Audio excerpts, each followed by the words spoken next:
रमन गीता, उपदेश सार और जो ग्रंथ है जिसको उनके डिवोटी ने बाद में संस्कृत में अनुवाद किया, सब लेके ले आया था बेंगलोर में एकांत में बैठ के। अभी देख रहा था 2005 में संकलन किया, जगह जगह से श्लोक उठा के सीरियली रख के, तो उसका नाम रखा रामायण कृपा। 16 वर्ष हो गए, आज पहली बार विचार रहा हूँ। अपने आप तो मनन किया ही, विचार रहा हूँ। चले,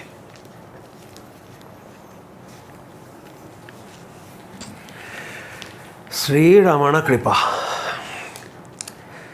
सबसे पहले रावण महर्षि कह रहे हैं कि साधन भजन करने के लिए योग्यता क्या चाहिए। कौन सी योग्यता चाहिए साधन भजन, पारमार्थिक साधन भजन करने के लिए? उन्होंने बहुत सरल शब्द से कहा, 2 ही क्वालिफिकेशन चाहिए। एक, शरीर नाशवान है, क्षण क्षण में अनुभव करना, और 2 द्वितीय है विषय से अलूप रहना, वैराग्य। देहे नश्वरता बुद्धिर वैराग्याद विषयेषु च एताभ्यामेव लिंगाभ्याम गेया स्वस्याधिकारिता। देहे नश्वरता बुद्धि है, शरीर नाशवान है ये बुद्धि। सुनी सुनाई नहीं, उससे काम नहीं चलेगा। मैं अभी मर सकता हूँ, ये जो एक क्षण क्षण में हम मर रहे, चेंज तो हो ही रहा शरीर, पर मैं अभी मर सकता हूँ, अभी दम बंद हो जाएगा। ये जो बुद्धि है, देहे नश्वरता बुद्धि, वैराग्याद विषय सूचा, और विषय से वैराग। बार बार कहता हूँ, जैसे पंचदशी में आता है स्पष्ट, जैसे व्यभिचारिणी स्त्री घर का काम धंधा सब करती है, मन पड़ा है परपुरुष में, ऐसे ही पूरा दिन भर का व्यवहार करते हुए भी मन अपने स्वरूप में लग जाए।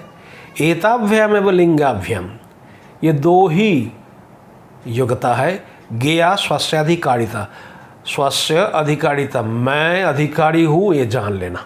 खाली ये 2, शरीर नाशी अविनाशी नहीं है, नाशवान है, और विषय से वैराग्य।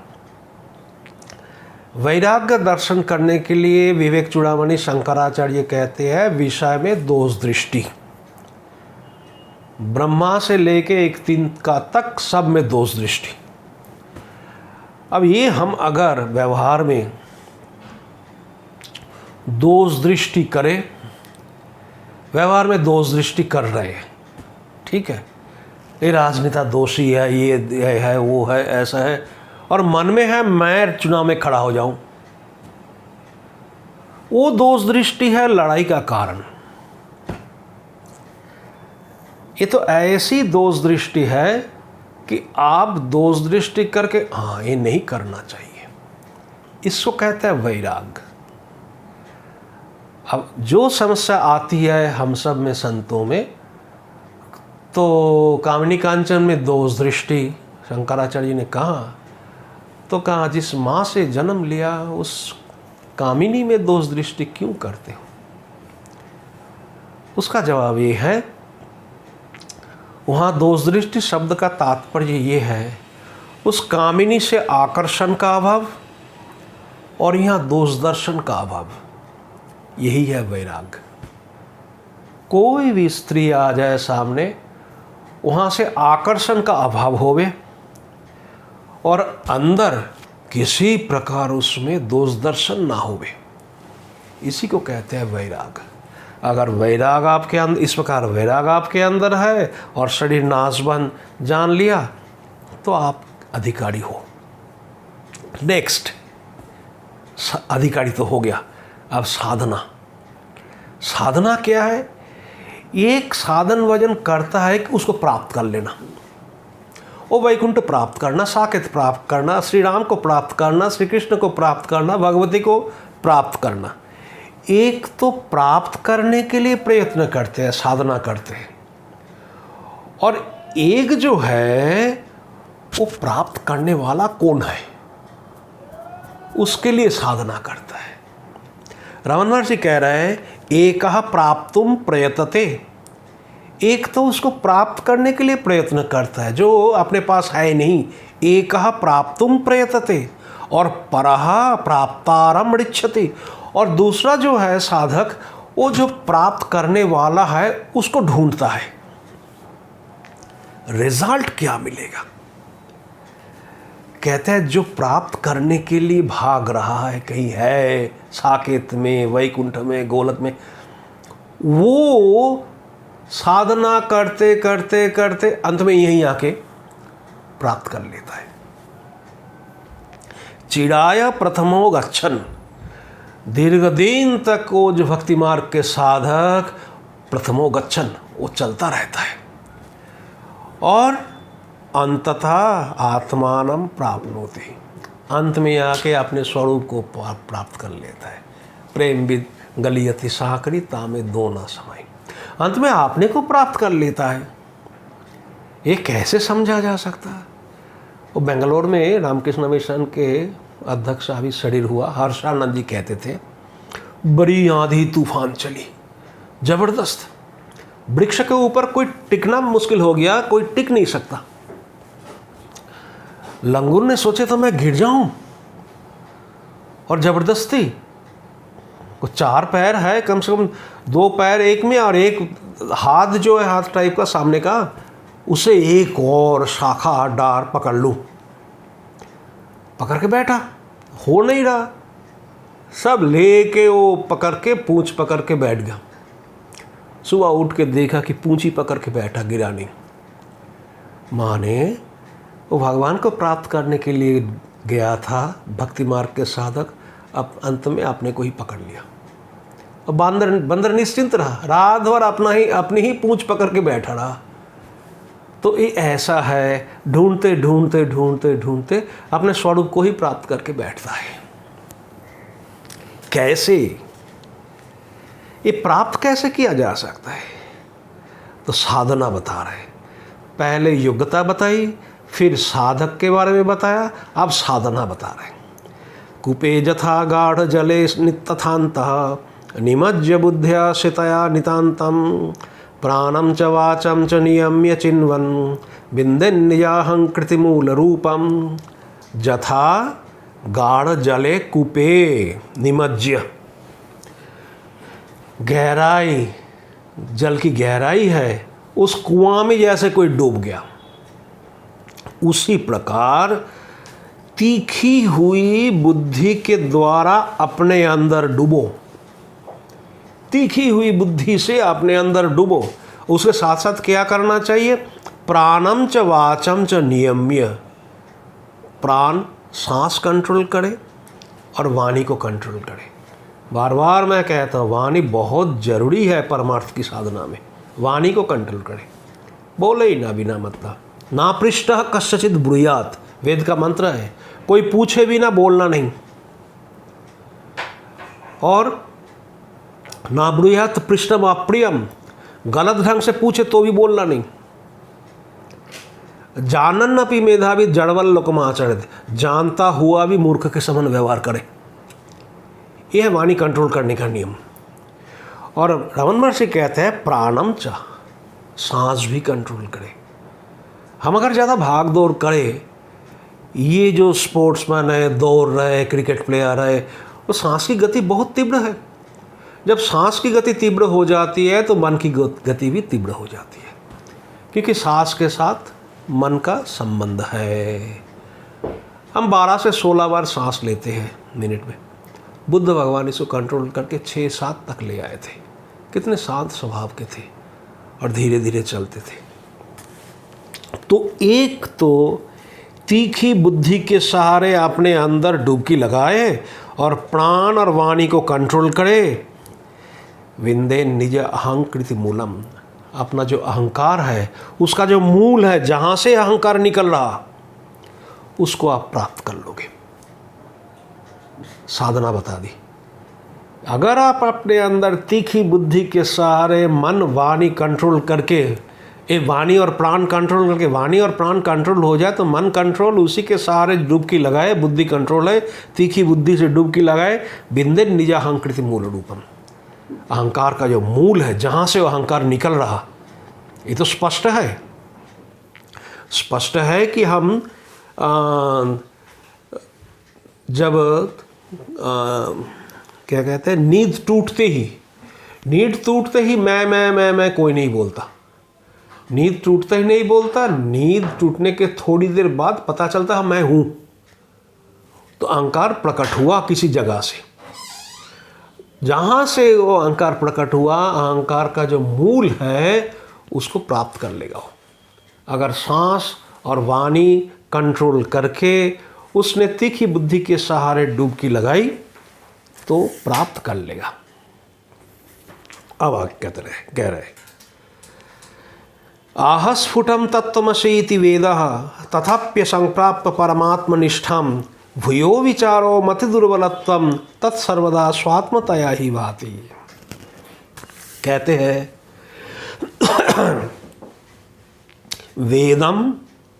वेदः स्फुटम आह, भगवान वेद स्पष्ट रूप से कह रहे। श्रुति प्रमाण हम मानते हैं, वेद को हम प्रमाण मानते हैं। वेद स्पष्ट रूप से कह रहा, श्रुति कह रही है तत्त्वमसि, वो तू ही है। तथापि परमात्म निष्ठाम असंप्राप्य, फिर भी कोई परमात्मा में निष्ठा नहीं बना पा रहा। क्यों?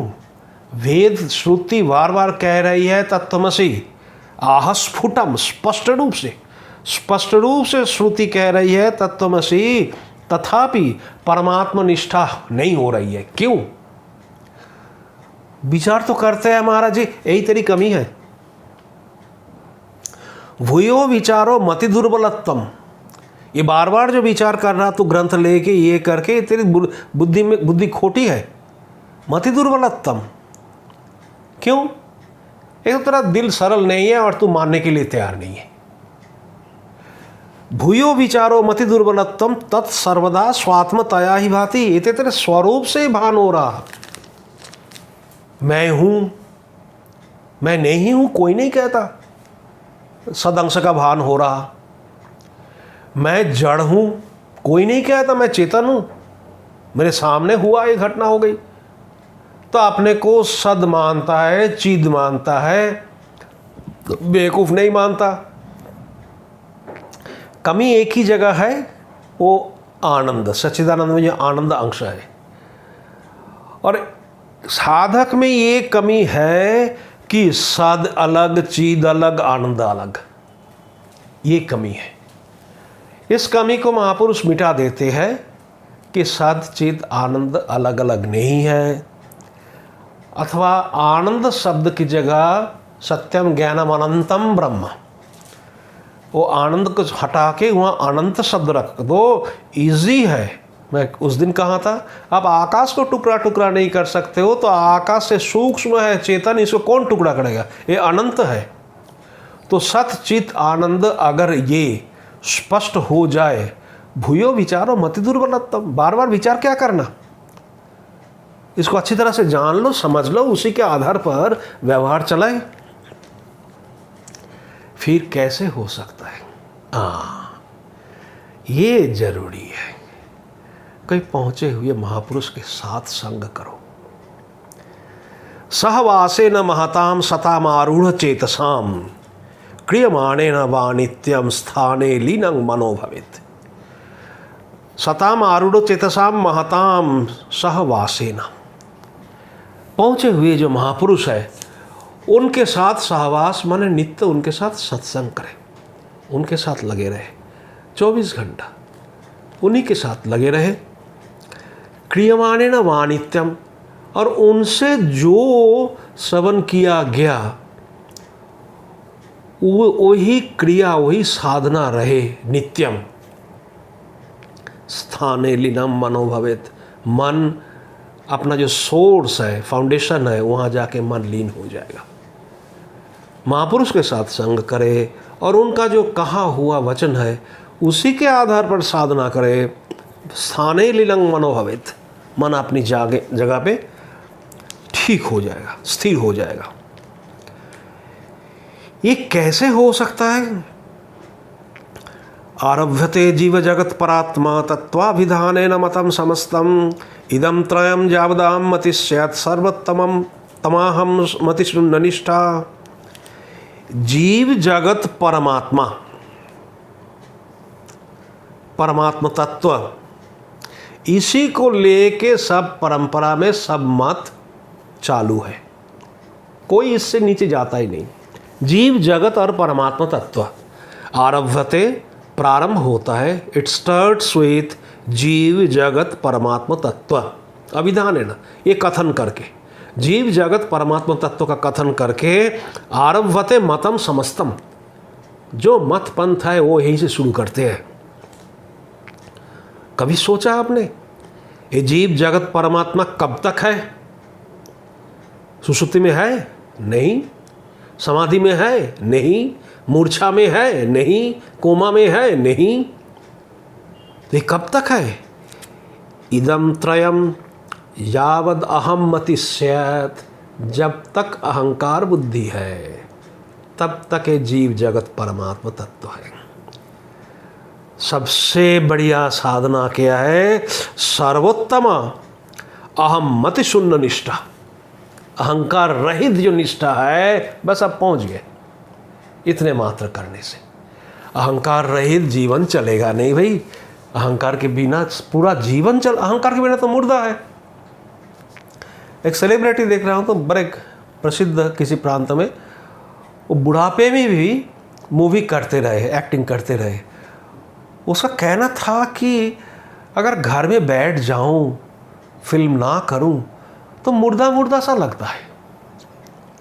तो कुछ किए बिना आप रह नहीं सकते हो, तो कुछ करना ही है।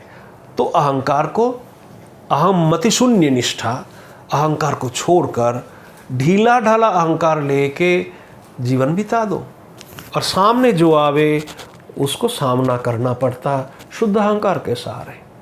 रमन महर्षि को ऊपर व्यभिचार केस आया, रमन महर्षि को ऊपर ये कब्जा करने का केस, दुनिया भर का कोर्ट कचहरी, पर वो सामना करके गए।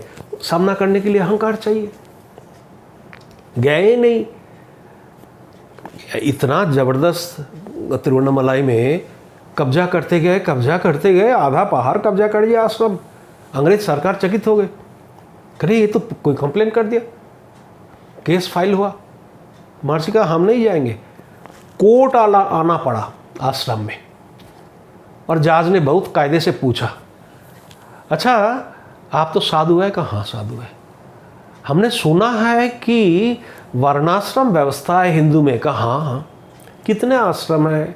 उन्होंने कहा ब्रह्मचर्य, गृहस्थ, वानप्रस्थ, संन्यास आश्रम।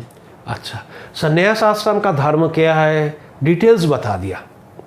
संन्यास आश्रम का ऐसा ऐसा है, विरक्त, वैराग युक्त, इत्यादि इत्यादि। अब वो जज कहने लगे कि ये जो संन्यास आश्रम का वर्णन आपने किया, ये तो आपके अंदर लागू नहीं हो रहा। ये भोग विलास इतना बड़ा आश्रम लेके बैठे हो।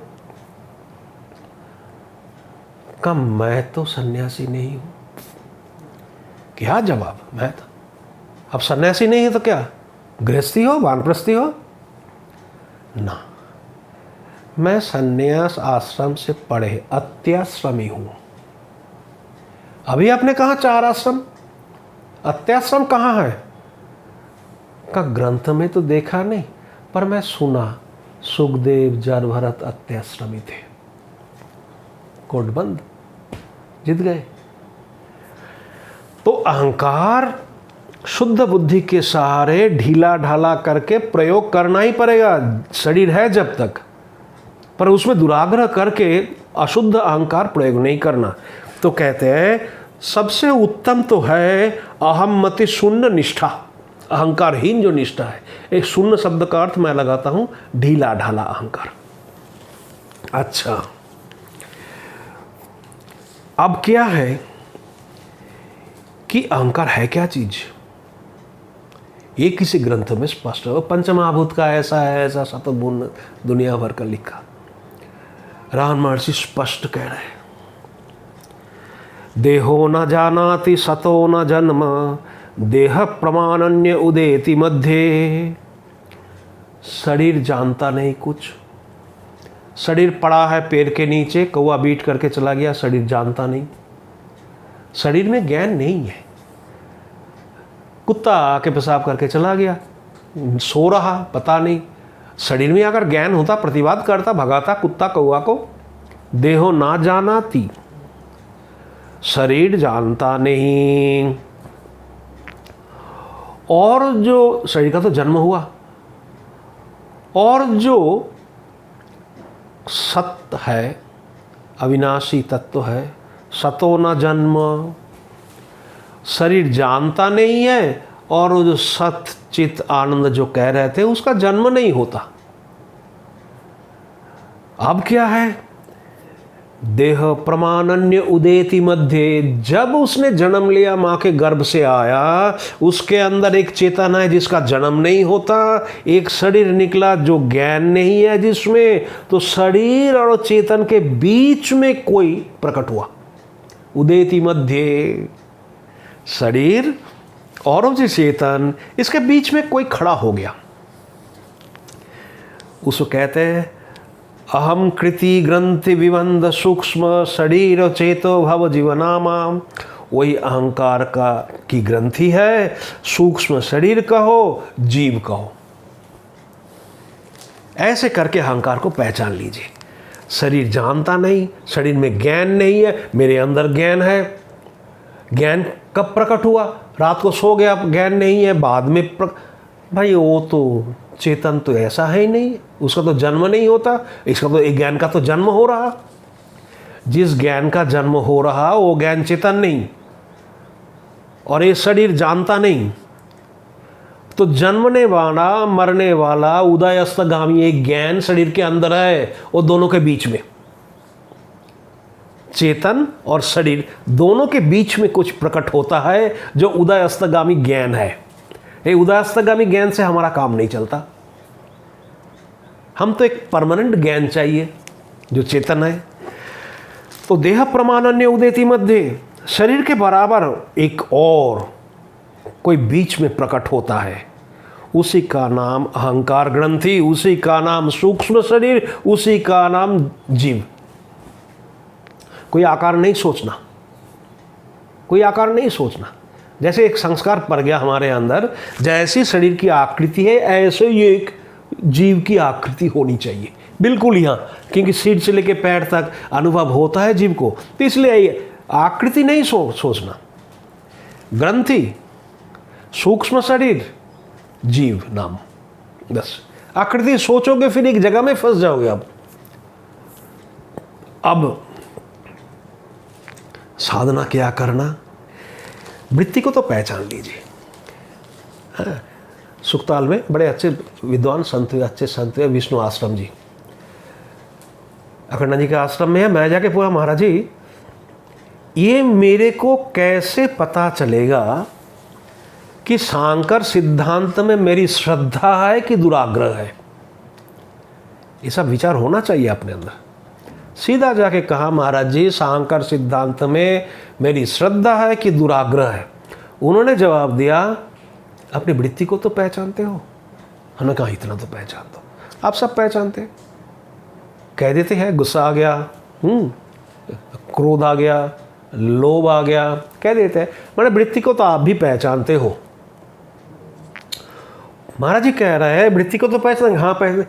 वो वृत्ति अगर सात्विक हो तो शांकर सिद्धांत में श्रद्धा है, और वृत्ति अगर राजसिक तामसिक हो तो आपका दुराग्रह है। सबसे पहले साधक को चाहिए अपने वृत्ति को, अंदर जो वृत्ति उठ रही है उसको पहचाने। ठीक है, दिन भर अभी तो आपको गिनती में है नहीं, नींद टूटने के बाद अभी तक कितनी वृत्तियाँ उठी, कहाँ कहाँ कैसे कैसे। तब वो सब वृत्ति को एक बंडल बना लीजिए। जितनी वृत्तियाँ उठी एक बंडल बना लीजिए। बंडल बना के वो बंडल के नीचे कहाँ है फाउंडेशन, उसको ढूंढे, यही है साधना। सर्वासामपि वृत्तीनाम समष्टिर्या समीरिता, सब के सब वृत्ति की जो समष्टि है, कथन किया गया अहं वृत्तिरमुष्य, यही है अहंकार वृत्ति। रंग बदलते हुए, रूपाकार अहंकार, अपना रसाकार अहंकार, रंग एडजेक्टिव बदल दो। सर्वासामपि वृत्तीनाम समष्टिर्या समीरिता, सब वृत्ति की जो समष्टि है, जो बंडल है, कथा कहा गया है अहं वृत्तिरमुष्यस्तु जन्मस्थानम विमृश्यताम। जन्म कहाँ से हो, वृत्ति का जन्म स्थान कहाँ है, ये ढूंढो। ये काम रमन महर्षि ने की। साधना अवस्था में पातालेश्वर महादेव गहराई में अंडरग्राउंड महादेव के वहाँ बैठे बैठे एक कौन मारता है, बस तो ढूंढो वृत्ति कहाँ से उठी।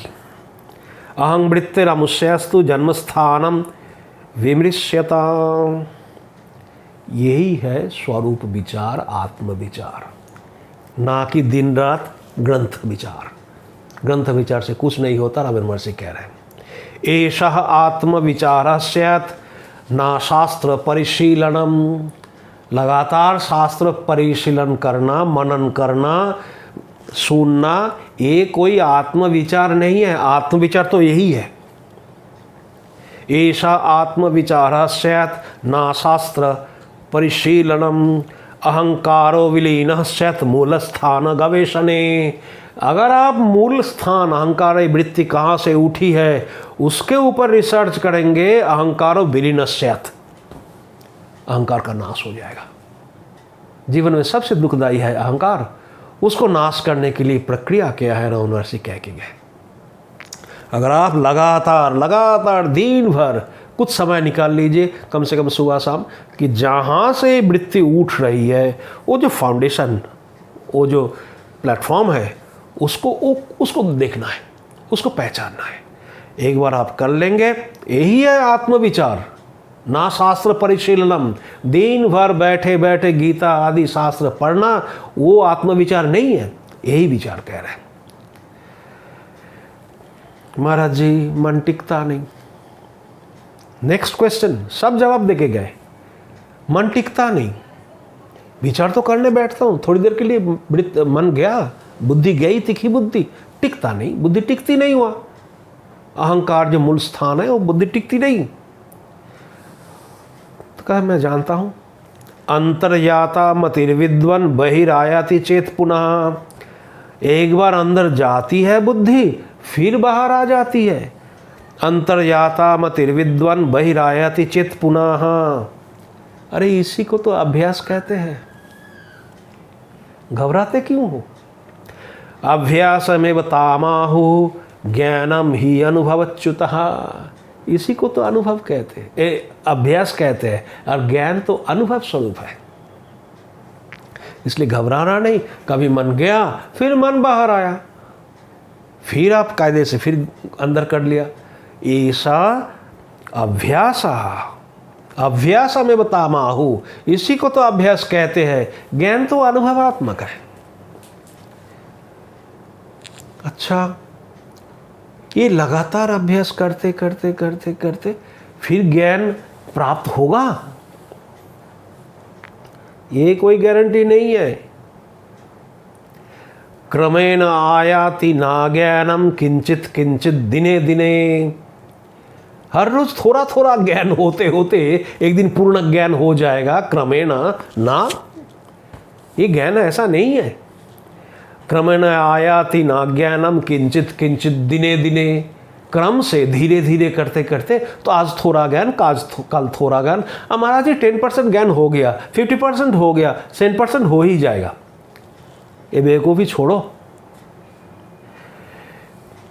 क्रमेण आयाति ना ज्ञानम किंचित किंचित दिने दिने अभ्यास परिपाकेन भासते पूर्णमेकदा। अगर अभ्यास ठीक ठीक हो जाए, परिपक्व हो जाए, झट से एक दिन में वो प्रकट होगा। अरे बच्चा 10 महीने से पहले, कभी पहले महीने में पैर प्रकट हुआ, दूसरे महीने गर्भ से बाहर हाथ आया, सिर आया, थोड़ी है क्या? और 9 महीना होने के बाद फसल भी गेहूं एकदम झट से गोल्डन कलर नहीं, एक क्रमेण नहीं, भासते पूर्णमेकदा, लगातार अभ्यास करो, वो गर्भवती माता को सेवा करो, खिलाओ पिलाओ जो चाहिए, दवा दूरी सब करके, और खेत में भी ऐसे करो, तब जाके एक दिन भासते पूर्णमेकदा। अच्छा, आपने तो बता दिया शरीर जड़ है, इसमें ज्ञान, एक ज्ञान प्राप्त नहीं कर सकता, और जो ज्ञान है वो जन्म मरण उदयस्तगामी ज्ञान है नहीं, और बीच में वो प्रकट होता है जो अहंकार, उदयस्तगामी ज्ञान। वो अहंकार का स्वरूप क्या?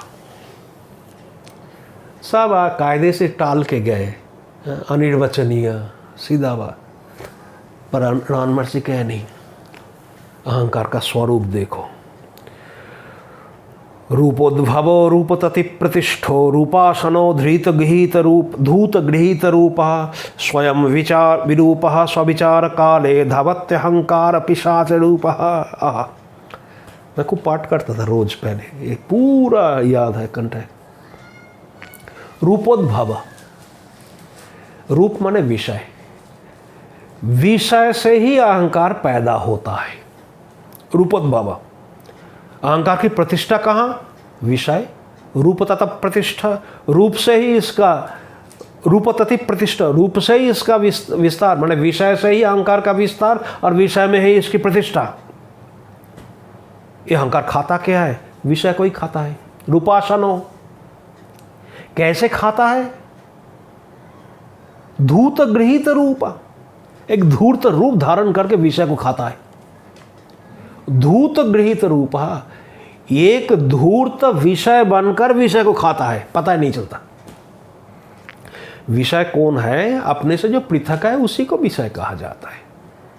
मुझसे पृथक है डायरी, ये मेरा विषय है। मुझसे पृथक है ये मोबाइल, ये मेरा विषय है। तो अपने से पृथक इसको कहा जाता है। तो अपने से जो पृथक है वो तो हम जानते हैं, मेरा मन आज ठीक नहीं है, अपने से पृथक मेरा मन, तो मन है विषय। मेरी बुद्धि काम नहीं कर रही है, बुद्धि है अपने से पृथक। ऐसे अहंकार भी अपने से पृथक है। तो अहंकार पृथक होने से अहंकार भी विषय रूप है। अतः धूर्त विषय रूप धारण करके अहंकार विषय को खाता है। कितनी बातें बता दी? विषय से पैदा, विषय में प्रतिष्ठा, विषय को खाना, और विषय बन के विषय को खाना। इतना रूप धारण करता है अहंकार, बदलता है। महर्षि कह रहे एक बात जान लो, स्वयं विरूपः, वो कोई विषय नहीं है। कब? स्वविचार काले, जब आप विचार करके करने लगोगे तो स्वयं विरूपा। शुद्ध अहंकार और शुद्ध आत्मा में कोई अंतर नहीं है। शुद्ध मन और शुद्ध आत्मा में कोई अंतर नहीं है। इसलिए मैं बार बार कहता हूँ, कल भी कहा कि शुद्ध करें, कंट्रोल करने की ज़रूरत नहीं है। शुद्ध करें, पवित्र करें, पवित्र क्रिया, पवित्र भावना, 24 घंटा पवित्रता में ही रहे। तो स्वविचार काले, जब आप अहंकार को इस ढंग से विचार करने लगोगे, स्वयं विरूपा, वो विषय ही नहीं है, उसका रूप ही नहीं है। पर धावती अहंकार पिशाच रूपा, जो ऐसे जानता नहीं उसके लिए तो पिशाच ऐसे ऐसे भागता ही रहता है, उसका जीवन बर्बाद कर देता है। यह है अहंकार का स्वरूप। तो अब ये अहंकार को हटा के अपने अंदर, अपने स्वरूप में कैसे हम पहुंचे, और ना हो तो इसमें विघ्न क्या है? महर्षि कह रहे, बहि संजड़दस्तात स्वरूपे संस्थिति विना अपरोक्षो भवेद्बोधो ना शास्त्र सतचर्चया। 1000 शास्त्र पढ़ ले, 1000 सत्संग कर ले, जब तक तेरी ये बहिर्मुख वृत्ति कंट्रोल नहीं होगी तब तक कुछ नहीं। बहि संचरतस्तात, ये जो बहिर्मुख वृत्ति है, बहि संचरता, बाहर संचारण करने वाला, दुनिया को देखने वाला। छोटा काम तो पहले ही कर सकते हैं, कौन क्या कर रहा है छोड़ो, देखना ही नहीं, विचार नहीं करना। ज्ञान तो होगा, वो ज्ञान होगा, फिर इस कान से सुन से उस कान से निकाल दो, हमें क्या फायदा। वही संचरदस्ताता, स्वरूपे संस्थितिं विना।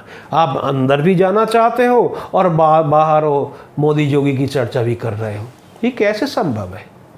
तो बहिःसंचरणस्थात स्वरूपे संस्थितिं विना, अगर बहिःसंचरण बहिर्मुख वृत्ति को रोक के अंदर नहीं ला सकते हो, अपरोक्ष भवित बोधो ना, अपरोक्ष ज्ञान नहीं होगा ना। शास्त्र सत चर्चा है, 1000 शास्त्र पढ़ लो, 1000 सत्संग कर लो, जब तक ये बहिर्मुख वृत्ति है कुछ मिलना नहीं।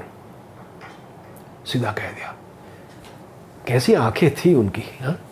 कैसे अंतर्मुख वृत्ति, कल्पनातीत। अच्छा, कहते हैं संशय और विपर्यास। संशय, शंका करना, ऐसा क्यों कहा हमारे शास्त्र में? ऐसा भी तो हो सकता, यह है संशय। और विपर्य माने उल्टी बुद्धि। संशयश्च विपर्यासो निवार्यते उभौ अपि अनुभूतैव वासिष्ठ न शास्त्र शतकैरपि। ये कोई वशिष्ठ पंडित ने लिखा था, तो उनका नाम वासिष्ठ इसमें आ गया। ये संशय और विपर्यास, ये दोनों, संदेह करना, वेद वाक्य में संदेह करना। मैं बार बार कहता हूँ, मैं जितना सरल हूँ, मेरे बाप माँ मुझसे बहुत ज़्यादा सरल थे, और मेरे बाप माँ जैसे सरल थे उससे भी सरल दादा दादी, दादी को तो मैंने दर्शन किया, वो भी सरल थे। तो ऐसे आप पीछे चलते जाइए, पितामह प्रपितामह, सरलता की परिकाष्ठा, और करते करते करते करते आप ऋषि मुनि में पहुंच जाएंगे। कितने सरल थे। क्या वो जो शास्त्र लिख के गए आपको बेवकूफ़ बनाने के लिए? शंका क्यों कर रहे हो? श्रद्धा नहीं है। जब हम इस प्रकार से विचार करेंगे कि मेरी सरलता और मेरे पिता माता की सरलता, मेरी दादा दादी की सरलता, करते करते ऋषि मुनि तक पहुंच जाएंगे, तो शंका करने के लिए कोई स्थान नहीं रहेगा। इतनी श्रद्धा आ जाएगी, दिल गदगद हो जाएगा। 5000 वर्ष पहले अग्नि पुराण में लिख के गए व्यास जी, राक्षसे भवति निष्ठुरः। राक्षस संवत्सर में देश काल राजनीति सामाजिक सब जगह निठुरता। अरे राक्षस संवत्सर चल रहा इस साल, ये भोगना पड़ेगा रामनवमी तक। तो जब 5000 वर्ष पहले लिख के गए राक्षस संवत्सर में ऐसी स्थिति होगी, हाँ, वैक्सीन लेके भी 2 नंबरी कर रहे हैं, ऑक्सीजन सिलेंडर लेके 2 नंबरी कर रहे हैं। कितने निष्ठुर है ये सब, पर वो लिख के गए 5000 वर्ष पहले अग्नि पुराण में। प्रमाण अग्नि पुराण में देखा, तो वो इतने सरल थे और इतने सत्यवादी थे, दिव्य दृष्टि से देखते थे। वो क्या झूठ बोल के जाएंगे? शंका नहीं करना, आंख बंद करके शास्त्र को मान लेना पड़ता। संशयश्च विपर्यास निवार्यते उभौ अपि, ये दोनों की निवृत्ति पूर्णतया हो जाती है अनुभूतैव, अनुभूति के सहारे। एक बार अगर आपको अनुभव हो जाए, बस पहले मानना पड़ता, फिर बाद में स्वीकार लेना पड़ता, जब जीवन में घटित होता है। ना शास्त्र शतकैरपि, 1000 शास्त्र सैकड़ों शास्त्र पढ़ लो, उससे कुछ नहीं होगा। और शास्त्रम श्रद्धावतो हन्यात् संशयम च विपर्ययम श्रद्धाया किंचित उन्नते पूर्णभूतस्थ। ये बहुत प्रामाणिक शब्द है, मेरे जीवन में इतना घटा। जिसकी श्रद्धा है शास्त्र और महापुरुषों में, वो संशय विपर्यय, संशय विपर्यय माने उल्टी बुद्धि खत्म कर देता है। संशयम च विपर्ययम शास्त्रम श्रद्धावतो हन्यात्। शास्त्र और महापुरुषों में जिसकी श्रद्धा है, वो संशय विपर्यय खत्म कर देता है। परंतु ध्यान रखना, ये श्रद्धा भी उदयस्तगामी है। कभी श्रद्धा होगी, कभी श्रद्धा पे ढीला ढालापन आ जाएगा। कह के गया रमन महर्षि, श्रद्धाया किंचित ऊनत्वे, श्रद्धा में मामूली भी कमी आ जाए, पुनरभुदस्तय, फिर वो शंका, फिर वो उल्टी बुद्धि वो खड़ी हो जाएगी। ऐसी ये माया है भगवान की। श्रद्धया किंचित उन्नते, मामूली मात्र अगर श्रद्धा में कमी आ जाए फिर वो शंका और उल्टी बुद्धि सामने। ये होता है, सब बता के गए। आगे कह रहे, हृदय असन्निहितो मार्त्यो मनः केवलम इक्षते असन्निकर्ष सूर्यस्य रात्रौ चंद्रे यथा महा। हृदय असन्निहितो मार्त्यो, ये इंसान जब अपने दिल के साथ जुड़ता नहीं अपने को, मनः केवलम इक्षते, माने चेतन तत्व के साथ कोई संबंध ही नहीं। दृष्टांत तो कल अच्छी तरह से कहा, स्वप्न में वो प्रकाश कहाँ से आया भाई? सूरज नहीं, चंद्रमा नहीं, बत्ती नहीं, आंखें बंद है, कहाँ प्रकाश है? अंदर विराजमान है। उसके साथ संबंध जब तक नहीं करता है विचार के सहारे, तब मनः केवलम इक्षते, खाली मन को ही देखता रहता है। मेरा मन आज खराब है, दुनिया भर की चिंतन हो रही है। असन्निकर्ष सूर्यस्य, जैसे सूर्य नहीं है, तब सूर्य के साथ संपर्क नहीं है, तो रात्रि में चांद को देखो। तो सूर्य नहीं है, चांद को देखो। अरे चांद में प्रकाश कहाँ से आया? सूर्य से तो आया। ऐसे ही जब तक वो चेतन के साथ संबंध नहीं हुआ तब तक वो मन को ही देखता है। मन में प्रकाश कहाँ से आया? चेतन से ही तो आया। जैसे चांद में प्रकाश आया सूर्य से, मन में प्रकाश आया चेतन से। रात्रि में जब सूर्य के साथ संबंध नहीं रहता, चांद को ही देखता है, खुश हो जाता है। ऐसे ही साधन भजनहीन जब अपने अंदर प्रकाश के साथ, चेतन के साथ संपर्क नहीं कर पाता, मन को देखता है, खुश हो जाता है। सुखी दुखी बने रहो। और अगर आप ये बहिर्मुख वृत्ति को कंट्रोल कर लिया, अंतर्मुख कर लिया, तो क्या होगा? स्वात्मभूतम यदि ब्रह्म ज्ञातुम वृत्ति प्रवर्तते। स्वात्मभूतम, अपने अंदर विराजमान वो जो शुद्ध चेतन है, जिसको ब्रह्म ब्रह्म कहते हैं, उसको जानने के लिए अगर अंतर्मुख वृत्ति एक बार प्रयास करे। स्वात्मभूतम, अपने अंदर जो विराजमान है, स्वात्मभूतम यदि ब्रह्म ज्ञातुम वृत्ति प्रवर्तते, अपने अंदर विराजमान जो वृत्ति है, ब्रह्म है, उसको जानने के लिए अगर वृत्ति प्रयत्न करे, क्या होगा? अंदर डूबते डूबते डूबते डूबते स्वात्माकारा तदा भूत्वा, स्वात्माकार हो जाएगा, तदाकार हो जाएगा। समुद्र नापने के लिए नमक का पुत लग गया, तदाकार हो गया। इसी प्रकार ना पृथक तिष्ठति, वो अलग होके रह नहीं पाएगा। तो अब ये जो आप बंधन कह रहे हो, संसार का बंधन, परिवार का बंधन, फैक्ट्री का बंधन, ये सब बंधन एक साथ खत्म कर सकते हो अगर स्वरूप में निष्ठा हो तो। मोचयेत सकलान बंधान आत्मनिष्ठैव केवलम, सब बंधन खत्म कर सकते हो खाली आत्मनिष्ठा से। मैं तो ऐसा हूं, ये मेरे स्वरूप में है नहीं। गाली दे रहे, हाँ ठीक है, गाली किसको दे रहे हो? शरीर को। तो शरीर को मैं ही गाली देता हूं। और चेतन को गाली देता हो? तुम तो अपने, तुम्हारे अंदर भी वही चेतन है, चेतन को गाली दे रहा हो। तो इसीलिए आत्मनिष्ठा एक बार हो जाए, सब बंधन की समाप्ति। तो फिर ये दिन भर ये जो साधना है, सद असत, चेतन अचेतन, ये जो विवेक है, ये सब विवेक है वैराग्य के लिए साधन। सत्यासत्य विवेकम तो प्राहुर वैराग्य साधनम। ये नित्य है, ये अनित्य है, ये सच है, ये असच है, ये सब के सब जो व्यवहारिक है विचार, ये सब के सब वैराग्य के लिए साधन है और कुछ नहीं। सत्य सत्य असत्य विवेक करके आप पहुंच नहीं पाएंगे। और यहाँ तक पहुँचने के लिए, ये खाली निष्ठा प्राप्त करने के लिए, न संसिद्धिर विजिज्ञासो केवलम शास्त्र चर्चया उपासनं विना सिद्धिर्नैव स्याद् इति निर्णय।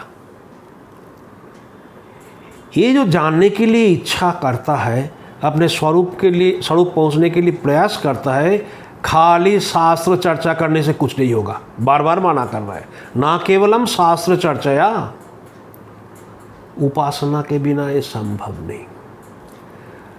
उपासनम बिना सिद्धिर्नैव स्यादिति निर्णयः, ये मेरा निश्चय है, उपासना के बिना ये सिद्धि संभव ही नहीं है। उपासना क्या है भाई? ये घंटा आरती लेके पूजा पाठ करना, यही उपासना है? रमन महर्षि नहीं मानते। उपासना क्या है? जब तक आप साधन भजन करते हो तब तक आपके अंदर सरलता चाहिए, सहज भाव चाहिए, इसी को उपासना कहते हैं। अभ्यास काले सहजाम स्थितिम प्राहुरुपासनाम। अभ्यास काले, जब आप साधना कर रहे हो, अभ्यास काले सहजाम स्थितिम उपासनम प्राहुः, उस समय जो सहज स्थिति है उसको उपासना कहते हैं। सहज स्थिति माने सरलता, सिंप्लिसिटी, चालाकी, ठगी, ये सब छोड़ो। साधना भी कर रहे हो और चालाकी ठगी यही करते रहते हो। अब आप पूछेंगे महाराज जी ये बिजनेस में ये करना, वो करना, वो करना, तो भाई लगे रहो, हम क्या जाने उसके बारे में। तो अभ्यास काले सहजाम स्थितिम प्राहुर उपासनाम, ये सहज स्थिति जो है उसको उपासना कहते हैं। ये जयदयाल गोयनका जी का बहुत बड़ा बिजनेस था, बहुत बड़ा बिजनेस था पुरुलिया जिला में, बंगाल में। पर सरलता की पराकाष्ठा, कितने सरल थे गीता प्रेस के, घाटे में चलते थे, ठीक है। अभ्यास काले सहजाम स्थितिम उपासनम प्राहु सिद्धिम स्थिराम यदा गच्छेत शैव ज्ञानम तदुच्यते। ये जो सहजावस्था, सरलता, इसकी परिपक्वता आ जाते ही ज्ञान का उदय हो जाएगा। सिद्धिम स्थिराम यदा गच्छेत, ये सिद्धि, ये सहज अवस्था की जो स्थिति है, ये अगर परिपक्व हो जाए उस समय शैव ज्ञानम उच्यते, ज्ञान प्रकट हो जाएगा, वो उसी को ज्ञान कहते हैं। इसलिए जितने महापुरुष हुए सब सरल थे। और मैं इसलिए कहा घूमते घूमते घूमते घूमते पीछे की तरफ जाइए, ऋषि मुनि कितने सरल थे, हम कल्पना नहीं कर सकते। चलो आधा हो गया, कल कर देंगे।